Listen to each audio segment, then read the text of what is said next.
So, hello everybody.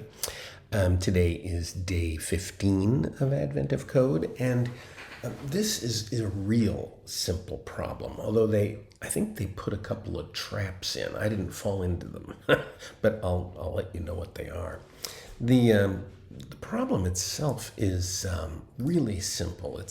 It's this. What am I doing here? Yeah. It's apparently a game played by the elves. Whatever. It's actually a number sequence. It's a number sequence, and the number sequence begins with a seed, a set of seeds, 0, 3, and 6. And then after that, what you do is you look at the last number and you say, okay, if the last number has appeared before in this list, then the next number is going to be the current ordinal position of this number minus the last ordinal position of this number. And if it hasn't appeared in the list yet, then the next number is a 0. That's it. That's the whole thing. And you can read this if you want to and try and understand it. A little bit tricky, but it's not too bad. And then the solution is to find the 2020th number. Okay, all right. Then part 2 comes along. And by the way, they give you some acceptance tests, which is nice. Part 2 is the exact same problem, except they want to know the 30 millionth number. Now, the algorithm's identical, right? You just have to go up to 2020 or go up to 30 million. And, of course, the 30 million is a little bit scary. But, I mean, I can do 30 million operations. So let's take a look at the code that I wrote. Now, we're going to start with the tests again. And I didn't even write any unit tests at all except for the acceptance tests. And I used the typical kind of stepwise approach, almost like REPL-driven development. And let me explain that just a little bit. My first acceptance test was this one. It's the only one I had originally. And I did not put a 436 in there. Instead, what I did is I did the first line here to split the tokens, and I returned tokens at the end. And then I ran the test, and of course it said, hey, whatever you're doing doesn't equal these tokens, but I was able to see the tokens in the error report. And then, of course, I did the next line, and that was to create the seeds. And I ran the tests, and it printed out the seeds for me. So very similar to a REPL-driven development approach, except I'm using the tests as the REPL, sort of. All right, so let's look at the code, because the code is pretty straightforward. First of all, we take the input string and we separate it by numbers, and then we use parseInt to turn them into integers. And the next thing I wanted was the pairs of the numbers and their ordinal position. So I got the count of the seeds, and I went from 1 up to that, but not including that. That's very important. I've got, in the first problem, I've got 3 seeds, but I only want to record 2 of them. Then I take the seed pairs and I turn them into a map. So this is a map of the number and its ordinal position. So the number is the key and the ordinal position is the value. Kind of the opposite of an array, if you get my meaning. Okay, and then it's just a simple recursive loop after that.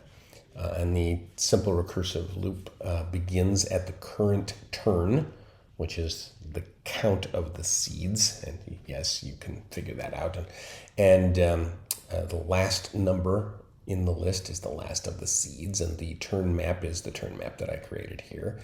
And now, very straightforward, we compute the last time that the last number was spoken. And that's going to be the turn map, the access of the turn map for this key, the last number. And if it's not found, it's a 0. And then I say, well, if it's a 0, then it should be a 0. Otherwise, it should be the current turn minus the last time. So that's the proper number.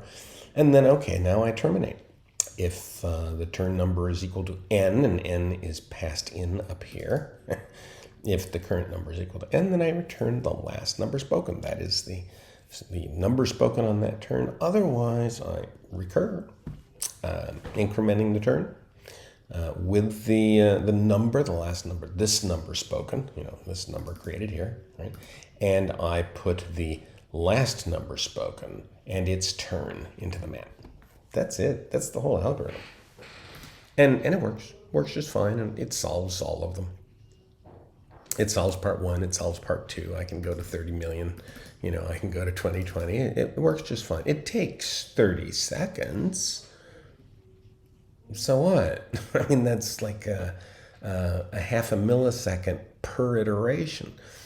Now, why is this so simple? Well, I think what happened here is that the authors laid 2 traps, which I didn't fall into. The first trap is you might be tempted to instead of using a map, using an array, and then searching up that array. And that would help you solve part 1 just fine, because you'd only have 2020 elements in your array. But then you go to 30 million, it's like, oh man.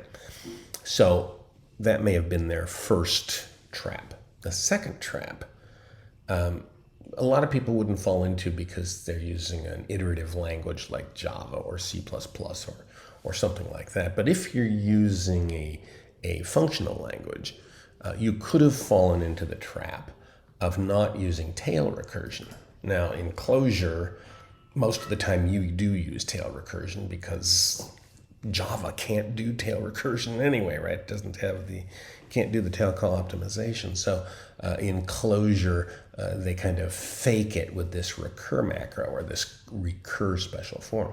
So in Clojure, we tend to use tail recursion anyway. Had you not used tail recursion, then you very likely would have blown the stack. Anyway, that's it. That's the whole thing. Real simple, easy little problem to solve as long as you don't fall into the traps. And here I am taking care of, grandbaby and everybody here. And by the way, life here is good. I hope life there is good. It's New Year's Eve today. So have a good New Year's. And I'll see you on the other side.